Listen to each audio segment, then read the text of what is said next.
nós chamamos de sociologia uma ciência que se propõe a compreender pela interpretação a atividade social, para assim explicar as causas de seu desenrolar e seus efeitos. Nós entendemos por atividade um comportamento humano, não importando se se trata de um ato exterior ou íntimo, de uma omissão ou de uma tolerância. Quando o agente ou os agentes comunica a esse comportamento um sentido subjetivo.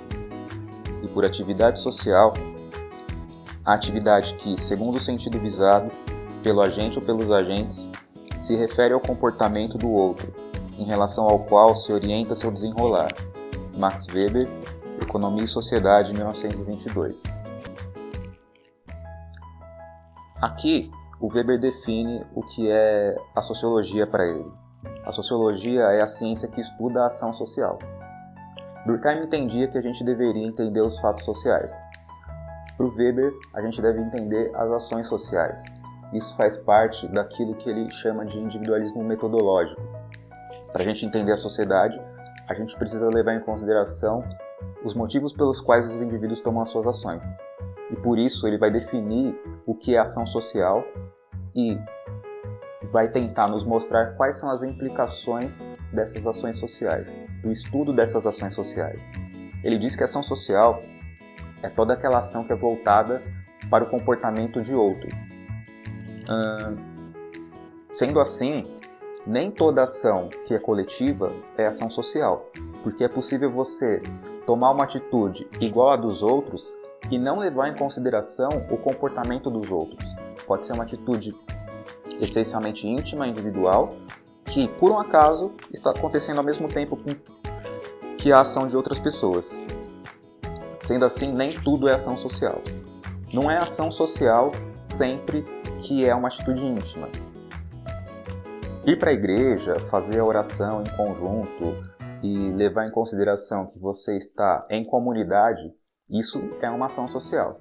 Mas quando você chega em casa para fazer a sua oração sozinho, aí não pode ser considerada ação social, porque você está sendo... você não está levando em consideração o ponto de vista, na verdade, o comportamento de outras pessoas. O Weber só é ação social quando se leva em consideração o comportamento de outras pessoas. Do mesmo modo, quando está todo mundo fazendo a mesma coisa, não significa necessariamente que aquelas ações são sociais. Imagina que está chovendo e que você vai abrir o guarda-chuva, só que no meio da Avenida Paulista ou qualquer lugar movimentado, todo mundo abre o guarda-chuva para se proteger da chuva. A motivação dessa ação não é o comportamento do outro, mas sim a vontade e a necessidade de se proteger da chuva, de não se molhar. Então, é um motivo puramente individual, portanto, não é ação social. Do mesmo modo, se você levar em consideração que pode haver pessoas que podem tomar atitudes baseadas em comportamentos de massa, né, como vestir-se igual a outras pessoas, com a roupa da moda ou coisa do tipo. Isso pode ser ação social quando o ato de você se vestir tem a ver com a expectativa que você tem do comportamento que o outro vai ter quando te ver vestido daquela maneira. Se você usa as mesmas roupas que outras pessoas por motivos puramente individuais e não está nem aí para a maneira como elas enxergam você, então isso não é uma ação social. Uma característica importante do Max Weber é a criação de tipologias. Ele cria tipos puros, também chamados de tipos ideais, que podem ser utilizados para analisar a sociedade. Esses tipos ideais não são necessariamente correspondentes à realidade, mas servem para comparar com a realidade e fazer análises. Ele cria, por exemplo, 4 tipos de ação social. Ele vai dizer que existem ações sociais que são racionais. E dentro dessas ações sociais racionais, ele diz que existem 2. Ação racional com relação a fins, que seria aquela ação que o indivíduo calcula racionalmente, tendo em vista um objetivo lá na frente. Uma expectativa de conseguir algo a partir dessa ação que ele tomou. Então, por exemplo, eu estou estudando e o meu objetivo é passar no vestibular. Quando eu coloco como motivo passar no vestibular, não só para mim, mas como uma conquista pessoal somente, mas porque isso pode me elevar socialmente, seja em status, seja economicamente, então eu estou levando em consideração também o comportamento de outras pessoas em relação à minha atitude. Portanto, ação social. E nesse caso, racional com relação a fins. É uma ação calculada nas suas características, nas suas expectativas, nas suas consequências, na sua produção e que leva em consideração o comportamento de outras pessoas e leva em consideração o objetivo que você tem lá na frente. Mas existe também a ação racional com relação a valores, que de acordo com Weber é o tipo de ação que é motivada pelos valores que o indivíduo aprende ao longo da vida, seja de uma instituição, seja da educação que ele teve na infância, na adolescência ou coisa do tipo, seja religioso, seja um padrão de beleza ou algo do tipo também. Então, quando num naufrágio o capitão do navio decide não abandonar o navio, mas sim salvar todos os outros primeiros, essa é uma ação racional. Ele calcula, ele sabe quais são os perigos, os riscos dele sair por último do barco. Mas ele continua lá. Por que ele continua lá? Porque existe um valor que ele aprendeu que diz que eu, como capitão, devo ser o último a abandonar o navio. Então, esse é um tipo de ação racional com relação a valores.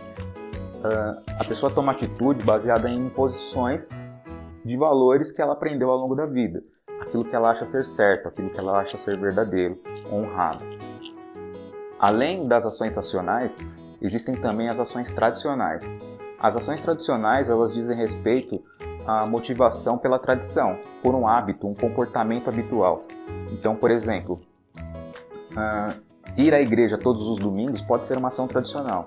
Às vezes, você não tem necessariamente a intenção de ir à igreja, mas você vai porque tradicionalmente toda a sua família foi ao longo de todas as gerações dela. E que desobedecer isso seria ruim para a imagem sua perante a família. Percebe? Você está levando em consideração aquilo que os outros vão pensar, o comportamento deles em relação a você. Por isso é ação social. E ela é ação social tradicional porque a motivação de ir para a igreja, nesse caso, é a tradição familiar. O Weber diz que essa ação ela se distancia um pouco da ação racional, né? Porque ela acaba sendo uma ação meio opaca, né? Você faz meio que automaticamente só para cumprir uma tradição. E por isso se distancia um pouco da racionalidade. Um outro tipo ideal, um outro tipo puro de ação seria a ação afetiva. A ação afetiva diz respeito, então, àquela ação social que é motivada por algum sentimento, por algum afeto.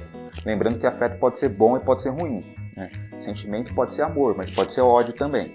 Então, quando alguém compra flores para dar para a pessoa amada, o ato de comprar flores vai ser uma ação social.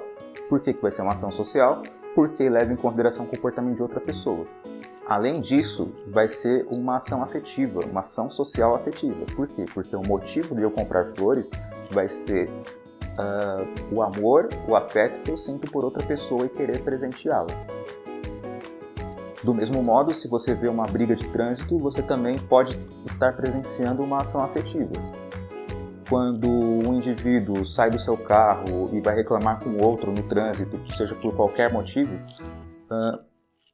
é uma ação social, está levando em consideração a ação do outro e vai ser uma ação afetiva, porque o motivo de eu ter saído do carro, levantado e ir até o outro reclamar ou fazer qualquer tipo de agressão vai ser baseado no ódio ou na raiva que eu estou sentindo naquele momento. Então, para o Weber, toda ação social leva em consideração o ponto de vista do indivíduo e que é necessário você entender também que esses tipos puros são tipos ideais. Uma ação pode ser tradicional e afetiva ao mesmo tempo. Ela pode ser racional e afetiva ao mesmo tempo.